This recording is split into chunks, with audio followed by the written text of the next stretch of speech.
The Old Testament describes God in charge of everything. Even throwing a lot, which was like flipping a coin, did not give a random result because God was in overall control. However, they also recognized the opposite, that things did appear to happen by chance at times. When an arrow killed King Ahab, it looked like random bad luck. He was disguised as an ordinary soldier, so no one aimed at him in particular, and the arrow just happened to hit a vulnerable slit in his armour, just at the right angle to penetrate it. The original text says of the archer who killed him, "He drew his bow innocently," which is as near as Hebrew can express the idea of an unplanned, random event. Yet the reason Ahab was disguised was the prophet had predicted he would be killed in the battle. So this apparently random event was actually controlled by God. So does that mean that God decides where every raindrop falls and where every germ infects? Jesus assumed that God was involved in every detail.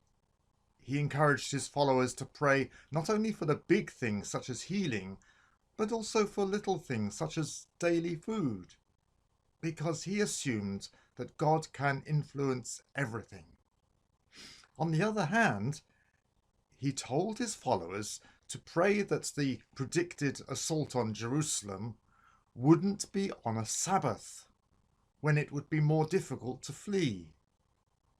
This implies that the exact day wasn't yet decided, because Jesus wouldn't urge his followers to pray about something that already was decided.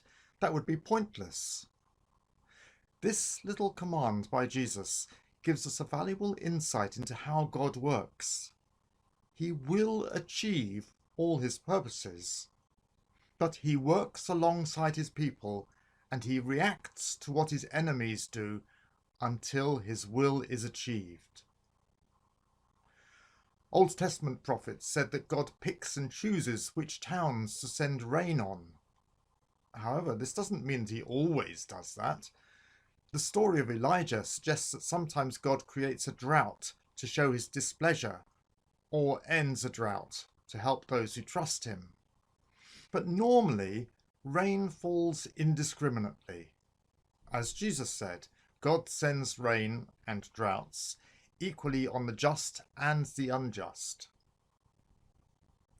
So why do bad things happen? Paul points out that we live in a fallen world, marred by sin, which is groaning in pain until Jesus comes. So we shouldn't be surprised that things go wrong. God wanted us to live forever in Eden and didn't want any bad things to happen to us. But Adam sinned, and so do we, so bad things happen. However, even when things go wrong, God can turn it to good. In all things, God works for the good of those who love him. That is, God can bring some good out of whatever happens, even out of the bad things.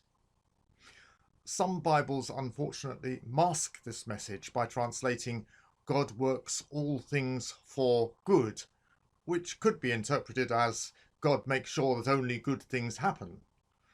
This interpretation is quickly proved wrong by real life, except perhaps for those who are very rich and healthy. The world isn't out of God's control. He can help us get through bad times, and he can turn bad experiences into an important lesson, or use it to strengthen us. Sometimes he may miraculously rescue us. God is still in charge, because even though the world is fallen, he is still able to bring good out of evil. The cross is the ultimate example of this, the ultimate evil being turned by God into the ultimate good. God bless.